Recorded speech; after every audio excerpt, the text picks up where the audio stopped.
Hey, yo, everyone, Andrew here, bringing you another video review, and today we're going to be doing my comic load for the week. Now, before we actually get into this little stack of comics right here, which is really not that little, I completely forgot to get Batman and Robin annual issue number one. I know. For some reason, it wasn't pulled on my comic list, and after I realized it, I'm like, shit, I gotta go pick this up, and it wasn't there. So I'm gonna have to go searching for it. So my bad. But yes, anything else going on? No, that's really about it. We got some pretty big titles this week, so we'll just jump right into it, and we might as well just go where we always go. Start with a little bit of Batman in our life, with Batman: The Dark Knight issue number 16. Boy, talk about a title that's really turned things around. And you could say it's really because of Greg Hurwitz that's turned this title around. Batman: The Dark Knight has gone from kind of a weird Brave and the Bold team up to now dealing with some of the lesser known Batman rogues. Last few issues we were dealing with Scarecrow. This issue starts off with the Mad Hatter, so we get to see the Mad Hatter in the New 52. And I must say I am quite happy with the design that they go with. Basically, the world is being sent, not the world, well, the world is probably, but Gotham is being sent into chaos, and Batman is, of course, the only one that can stop it. And this chaos is getting too much. People are getting taken, people are dying, and Batman is only able to save so many people at a time. And of course, Mad Hatter has a hand in all this. So, exactly what does the Dark Knight need to do in order to stop this mad individual? Good, bad, whether or not you should get it. Good. The redesign of Mad Hatter, both image wise, and also just totally character wise, I'm loving. We don't get too much of him in this, but what we do get is great. The character looks good. He has one eye crossed, so he looks a little bit more crazy. He's a little bit shorter of a dude, so it works out so well. And the thing is that I've always liked the concept of Mad Hatter. The problem I've had with him is the fact that a lot of times they just make him into an Alice in Wonderland Joker. The thing about Mad Hatter that's being used right here is, yeah, he's crazy, but he's angry crazy. He's mad. He's going to kill people in a fit of rage. And Joker really doesn't do that. Joker just jokes and kills. So I really did like how the Mad Hatter was in this. The art is really gorgeous. It's really well done and it sets the tone. The only thing I don't like about this issue, and I'm sorry, I got like shit in my eyes. The only thing I don't like about this issue is how it starts off. Gotham is being turned into madness and turmoil. It's on the brink of destruction, like so many times before, but this time it may be the end. Really? We know it's not going to be the end. So, other than that little bit of dialogue, it was a good issue. Did enjoy it. Solid 4 out of 5. A little bit more Mad Hatter would have been nice, but it is a solid 4 out of 5 nonetheless. On to Batman Inc. issue number 7? 7. So we're dealing with the repercussions of Leviathan's attack. And we find that some of the Dark Knight's allies don't make it out alive. And Batman himself is taken captive. And while the Robins, Dick, Jason, and Tim have their own stuff they have to deal with, and Batman Inc. is still hurting from the attack, there's only one person out there that can save Batman: his son. Who is Leviathan? What is Leviathan? How does Talia play into all this? And can Batman survive her death trap? Just gonna have to read and see. Good, bad, whether or not you should get it. Good. I do like that Damian is used a lot better in this than he's been in recent issues.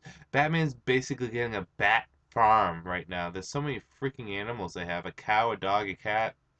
Uh, I also like how Damien's drawn. He's drawn like he looks like he's a 10-year-old, which is good.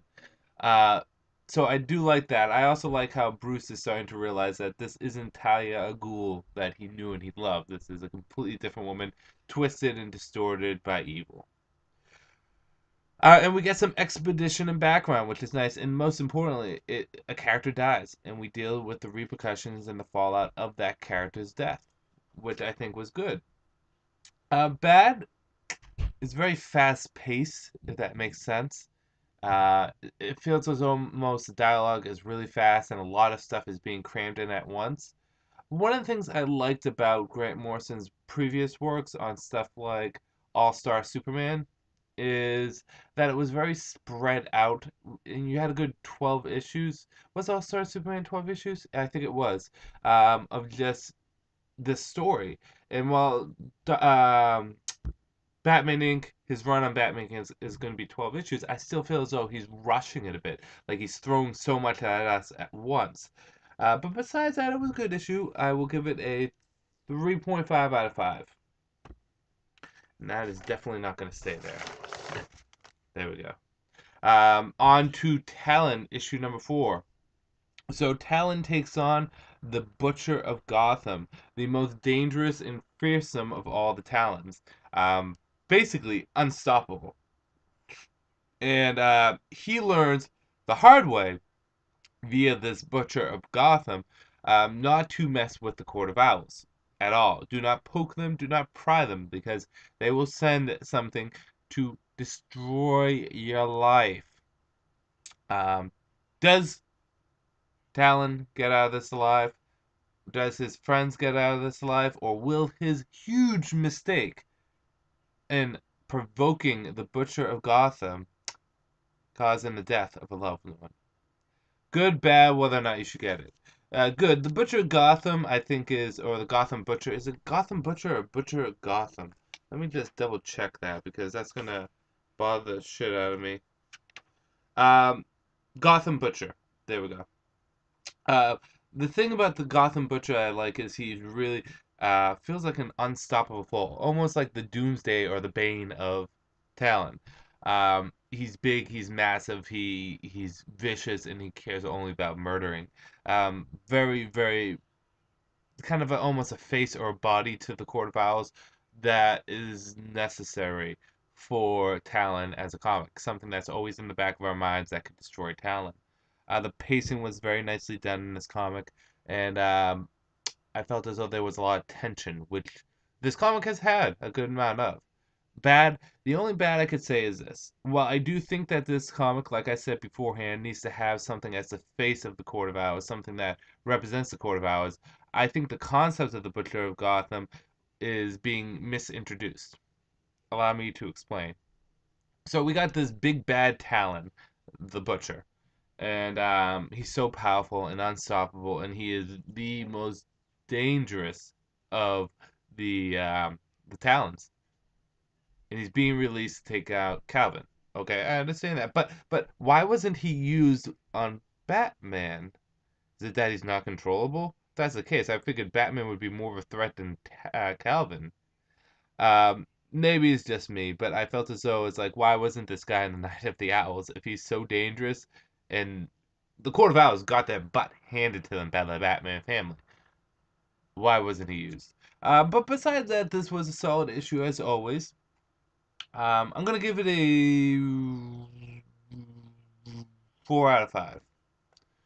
On to Death of the Family, Teen Titans issue number 6. So this is Jason and Tim working together against the Joker, and basically that's them. The Joker has them imprisoned. They wake up and they work together. That's about it. I can't really say anything else because that's the majority of the issue. So I'm just going to jump into the good, the bad, and whether or not you should get it. I know it's kind of quick. Good. I found Jason and Tim's interactions to be enjoyable and fun. They have an interesting bond in the New 52. I also thought the resolution or the solution to their problem was well handled. Even to the I can't reveal how it happened, but let's just say Jason does something that everyone wants to do to Joker, and Tim allows it to happen. And of course, everything kind of gets wrapped up perfectly for the coming Batman issue. And I also like how they look in the action. The fighting was really good in this. At one point, Jason and Tim fight each other, and it's really actually very well done. So good fight scenes. Bad is at one point in this, and this is the only major bad. Actually, there's two. There's two bads. One is at one point in this, Tim says that if he was to have one person beside him in a crisis, it would be Jason. I know Jason and Tim are kind of like buddies now in the New 52, more so than they were beforehand. But really, like, you would rather have Jason over Batman or Dick Grayson, those mentors of yours. Felt as though the comment was a little out of place, even though they're, in that buddy buddy relationship, it still feels a little weird. And the other bad is it just wraps up too nice and neat. I mean, the ending was kind of predictable, especially how the resolution was coming. Um, 3.5 out of 5. Really did enjoy the bulk of this. Just, it's at this point with the death in the family stuff, they're all ending the same way, so it's kind of getting a bit predictable. Let's go to something that's not that predictable. Injustice Gods Among Us issue number 1. Now I'm gonna get this mini series, and I don't know how long it's gonna last. Actually, it might turn into a maxi series. You don't know. That is dealing with the Injustice Gods Among Us game, which is coming out for PS3, 360, and the Wii U. I got it for the Wii U. And it's coming out 3 days before my birthday, so April 16th. Pretty awesome. It's coming out on April 19th, my birthday in Europe. So Europe, you can celebrate my birthday if you want to, and you can also celebrate Injustice Gods Among Us. And it looks like such an interesting game that, I've always regretted not getting into the Batman Arkham comics when they were first coming out. I am really actually slapping myself in the face because they would be fun to just read as a side story. But this I'm getting into when I get a chance. And this basically tells exactly how the world gets to be the way it is. So, in the Injustice Gods Among Us universe, without giving too much away, basically some of the heroes go not bad, but they take a dark turn. And there's only a few heroes left that haven't gone over to the dark side. I'm trying to keep this as vague as I can. Batman being one of them. Now, there's a major hero, she or he, I do not want to reveal uh, who has everything torn apart, and their life is just absolutely destroyed by a certain villain, and they're the one that causes this new world order. And it's up to Batman and the remaining heroes to try to fix what has happened. But this is set 5 years prior to the events of Injustice, so we see that building blocks and how it's come to pass. Good, bad, whether or not you should get it. Okay, good.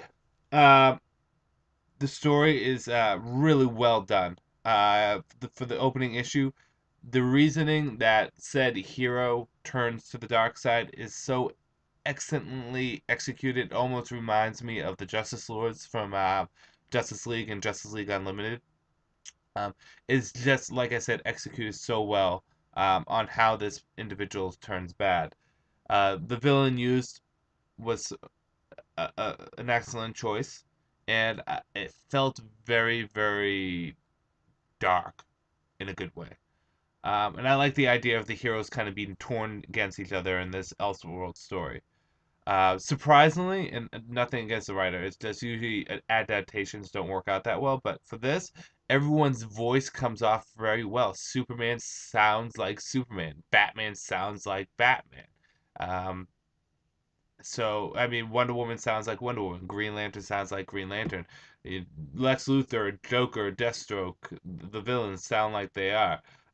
It's actually, everything is in character in terms of their voice and how they talk and how they think and how they present themselves, which was very good.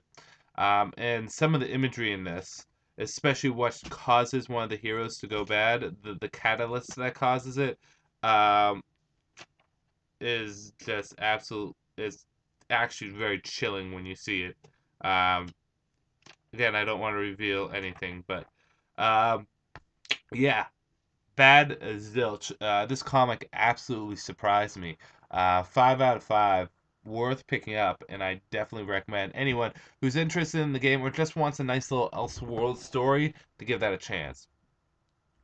On to Angel and Faith, issue number 18. So this is continuing the zombie Ripper story that's going on. It's called Death and Consequence. And basically, I'm going to sneeze, I think. No one is right there. And It's not coming out, but it will. Uh, Basically, Giles's body is possessed, and he's really being possessed by a demon. And it's revealed how Angel knows how to bring the body back to life, because this is the demon that Giles and his buddies, the Rippers, sold their souls to several years prior. And because his soul was sold when he died, the soul never actually passed in the afterlife. That's how Angel knows that he can resurrect Giles. He's not actually crazy; he actually has a plan. And through this, we get a lot of exhibition on exactly how this demon's powers work, what's the ultimate goal, and who they've been working with. And Angel pulls in the cavalry. He calls in help from a specific Scooby or Buffy or Angel Incorporated character to give them a hand. And you all are going to be like, when that person shows up. Good, bad, whether or not you should get it. Good, I thought the expedition with the demon was very nice. The explaining of their powers, the explaining of how Angel is going to bring Giles back to life was nice. The reveal at the end for who shows up is cool. And I thought the pacing and the action in this was very good. And I felt as though Angel was a little bit more in character in this, less broody than usual. Bad is the only bad I can really think about is uh, there should be some more tension between the Slayers and Angel because last time I checked, they still don't like him and they're following his orders. So this feels a little weird. Besides that, 4.5 out of 5. Angel and Faith continues to keep my faith, no pun intended, in the Buffyverse alive because where the Buffy comic is just so unimpressive, the Angel and Faith comic is so good. I do have the Spike and Willow comics, but I haven't really read them because I have like 9 million other things I have to read. On to Superman issue number 16, Hell on Earth. Actually, this is the assault on the Fortress of Solitude. And this is kind of the conclusion to this assault on the Fortress of Solitude before we get into the Oracle attack, which is the last 3 issues of this maxi series, which has gone on for 8. I think it's gone on for more than 12 issues. This maxi crossover. Let me just double check. Because, what, did we have 4 issues of Hell on Earth? No, we had at least 6 issues of Hell on Earth. And we have. So it's going to be about 13 issues that this kind of story has gone on in. Um, of course, with it all crossing over, it feels a lot shorter, but it's gone on for a while. And basically, Superman and the Justice League finally make it to Hell. And a fight ensues between Hell and Superman. But we find out a few things. One is we find out that Hell may not be in his own faculties. He may not be able to, he doesn't have full control over who he is. There might be something else at work. A lot of things from older issues of Stormwatch and Superman are coming into play that were just absolutely kind of random, are kind of coming into play. So we got that. The art is, Kenneth Rocafort. I really enjoyed his art, and I think he has just such a great look for all the characters. Particularly, I like his Wonder Woman. I think she stands out very nicely. So yeah, his art is beautiful. The dialogue is good in this, so I did enjoy that. Bad is there's one point where we get into the fight with Hell, and then suddenly, boom, the fight ends. And it was a bit random, and it felt like the pace for that section kind of just abruptly changed. In addition to that, um, in addition to that, I felt as though Kara, as naive as she is, she's a little too naive. She never asks once, "Hey, Clark, why are you trying to stop us?" And not once does Superman say, "Hey, Kara, it's because your boyfriend's trying to blow up the universe to bring Krypton back. Do you really want the death of billions upon trillions on your hands?" I felt as though that the the whole Supergirl charade has gone on too long. She's not that stupid, and Superman's not that stupid either. On a whole, this is a good issue, 4 out of 5. I've been enjoying the Hell on Earth story, although I don't care about Hell as a character. The story itself has been fun. All-Star Western featuring Jonah Hex, the Black Diamond Probability, and I think this might be the last issue with the Black Diamond Probability. So it's Jonah Hex once again going up against Dr. Jekyll, Mr. Hyde. And Jonah is basically going up against him injured and not really capable of walking. So can an injured Jonah Hex defeat Mr. Hyde even when he wasn't at his full power the first time they fought? Gonna have to really see. Good, bad, whether or not you should get it. The backup was good. I enjoyed the moments between Jonah and Dr. Arkham's mother, and I really do like Mr. Hyde as a character, as a villain. Bad, I thought as though the fight ended too abruptly, and with Mr. Hyde, who's been such a powerful, beastly monster, was taken down very quickly. Granted, guns were involved, but still, got taken down really quickly. Um, I, however, do like the next issue is going to deal with the Western Stonewatch, the Englishman, the Century Baby, the Lawman, and the Scientist. It looks pretty cool. Whether or not you should get it, All-Star Western was okay this week. 3 out of 5. Not the best the series has pulled out, but it's still, it's All-Star Western, so it's going to be fun. Moving on, we are going to I, Vampire, issue number 16. So we get a bit more of the origin of Kane in this.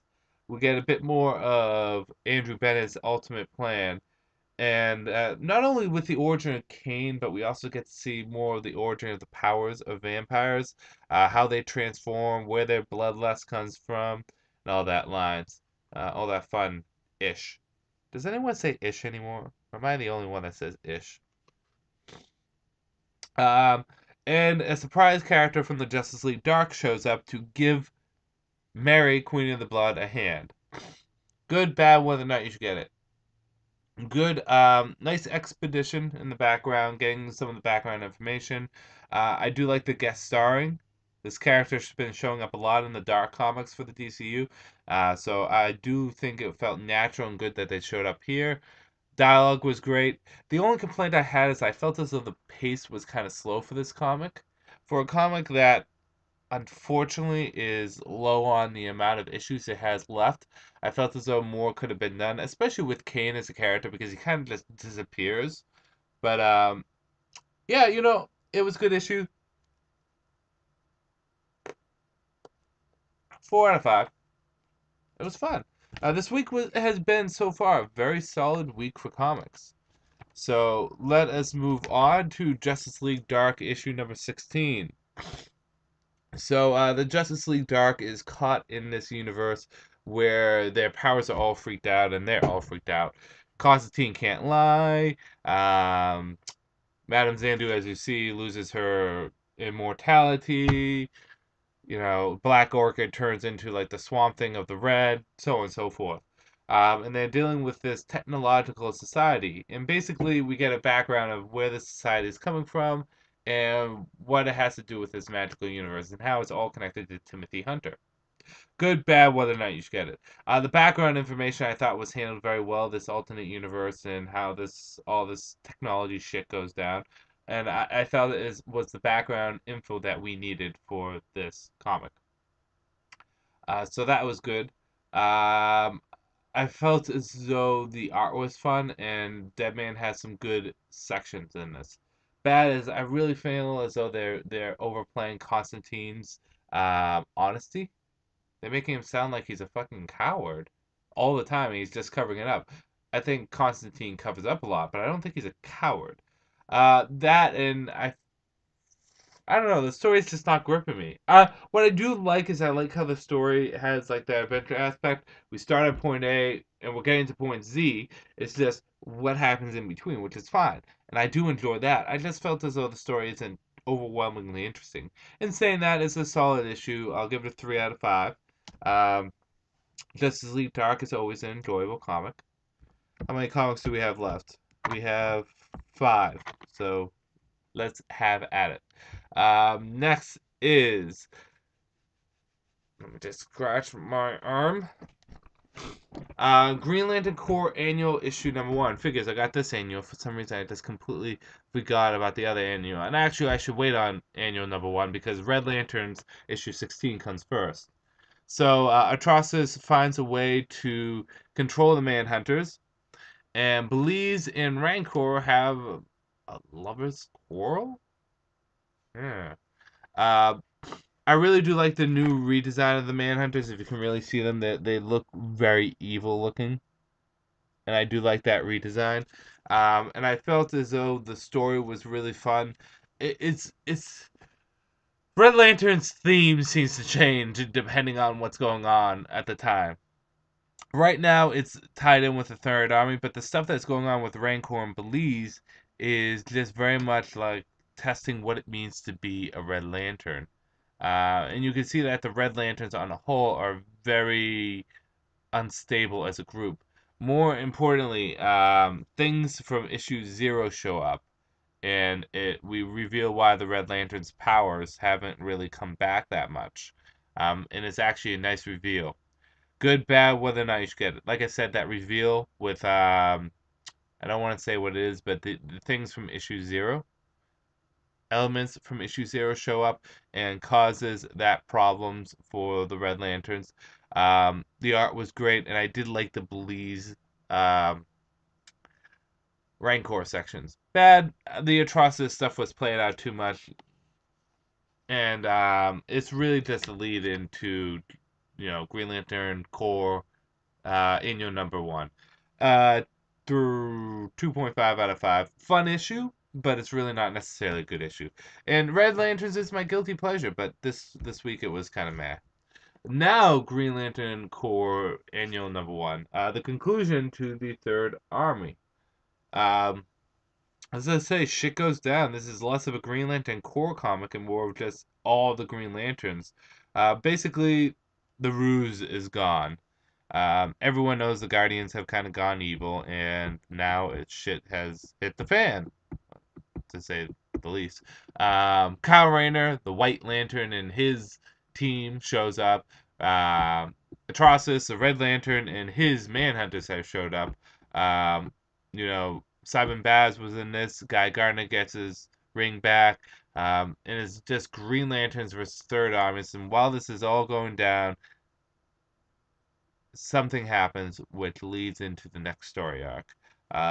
Good, bad, whether or not you should get it. I'm gonna just cut to the chase with this. A lot of good, a lot of good. Fun character stuff. I like how it's a continuation of the story arc, and not just the Green Lantern Corps part of it. And I do like the fact that it feels like there's actually some life in the story, which has been a relatively slow pacing, uninteresting story with the Third Army. Um, the ending was great. I like how everyone came together. This is going to get a 4.5 out of 5. There isn't any bad except for that Simon Baz shows up in the beginning, but he really doesn't have anything to do with it at the end. He's just there. Um, so yeah, 4.5 out of 5. Okay, we're getting into the Justice League territory. Just stick this stuff where it won't fall or cause trouble. There we go. Savage Hawkman issue #16. Um, so this is the end of Hawkman Wanted, and basically, and I'm gonna say his name wrong, but Corsair, who is Shayera's brother, has, it was revealed that he was still alive, and he does everything he can to get the nth metal off of Hawkman because that's what he's obsessed with. Okay. Actually, no. To be fair, he should be obsessed with nth metal because. Sorry, my computer just tweaked out. He should be interested in nth metal because it's nth metal. It's like awesome. It can do a lot of shit. But yeah, he's torturing Hawkman. He's trying the best he can to get Hawkman's nth metal off him. And Shayera is having a bit of a change of heart. she's realizing that what's going on right now is not good. It's kind of bad. So Shaira switches sides, but in doing so, does it cost her her life? Good, bad, whether or not you should get it. This chair is going back a lot further than it usually should. Good. I do like the fact that Shaira kind of switches sides, and for a character that I loved so much before the New 52, I want to see her be a good guy. I don't want her to be an antagonist. She's a protagonist. Um, so I do like that she switches sides. The tension is so thick, you can just cut it with a knife. Really good tension. The dialogue is good in this, and it was a very well handled issue in terms of pace and story. Everything wrapped up nice and neatly in this, and not in a negative way, but in a good way. Bad, although there's still hope for Shire as a character to see Hawk Girl or Hawk Woman show up, I feel as though we're not going to see her for a while now, and that kind of saddens me. That and well, everything that wrapped up nice and neat in a good way. It was a little predictable too. On a whole, Savage Hawkman, really kind of like Batman: The Dark Knight, is a comic that has turned around so much, and Frank Tierney, is it? Um, Doing a good job with his comic. Keep up the good work. I'm enjoying it. Bring more Hawk Woman in or Hawk Girl, more Shire. But I will give that Hawkman a solid 4 out of 5. Really fun issue. So now we move on to the Flash, issue number 16. So Flash has to go up against Grodd, and he comes to this startling revelation that he needs to face Grodd. He needs to turn himself in to save other people. And he says his goodbyes to Patty. But while this is going on, we get to see into some of Barry Allen's past with Iris. And we get to see more of Iris in this, who's been a character along with other characters who have been trapped in the Speed Force and kind of been lost for a couple issues, show back up. So what happens when Iris, Flash, and Grodd all meet at once? Good, bad, whether or not you should get it. Good. Um, as always, the art is beautiful. The coloring is beautiful. The pacing is very well done, and just the presentation is always great. I like the conclusion that Flash has and he goes to, and what he needs to do to stop Grodd. I liked how Iris was handled in this. Don't get me wrong. I've liked Patty. I've enjoyed Patty for the issues that she has been in, and what she's been for a love interest for Barry. And well, it's nice to have some variety with Barry as a character when it comes down to love interest. I do like Iris a bit more. She's a bit more of my type of character. So that's why I've enjoyed this issue, is because Iris is in it. She is, well, more influential. She's more of a character. She's kind of been put to the sidelines a lot. And I don't want to say I don't I'm not saying that I want Patty and Barry to break up, but I think I want Iris and Barry to be together more. Bad, zilch. 5 out of 5. What am I gonna say? Flash is a fantastic issue, and finally coming to Aquaman issue number 16, The Throne of Atlantis, part 3. Yes. So Aquaman and Batman and Superman and Wonder Woman are captured. And while they're thrown to the bottom of the ocean, Aquaman breaks out and he tries to save the others, only to be attacked by the trench, the monster thingies, these dudes, the ones with bad facial stuff going on, the teeth and everything. And while this is going on, basically we get more Cyborg making sacrifices, Cyborg doing what needs to be done. We get more glimpses into Cyborg as a character. And who rescues the Justice League? None other than Cyborg. And we get to learn more about the recruiting of everyone to the Justice League and who was in on it and exactly how it was executed. And we get, of course, a shocker at the end because Jeff John loves every issue to end with a cliffhanger, which is fine. There's nothing wrong with that. Good, bad, whether or not you should get it. I cannot tell you how happy I am that Cyborg's been utilized so well. Not only as a Justice League as a whole has been utilized well, interacting with each other, but Cyborg just in general has, for a character that I love so much, it's just great to see him actually being used. He's, to me now, he's a major player in the TCU because he's a founding member of the Justice League. He's one of the big guns. He's gone from B-lister to A-lister. So it's great to see Cyborg utilized well. I like the banter that goes on between Batman and Aquaman, and the trench turns out to be, of course, a deadly foe as always. Nice cliffhanger at the end. It feels natural, but I didn't see it coming. Yeah, and overall, it was a well-paced issue. I think what I like most about this, similar to Hell on Earth, is that it feels like a continuation of a story rather than the story from just Aquaman's perspective. This is more Cyborg issue number 16 than Aquaman issue number 16. 5 out of 5, really great issue. Really was a great issue.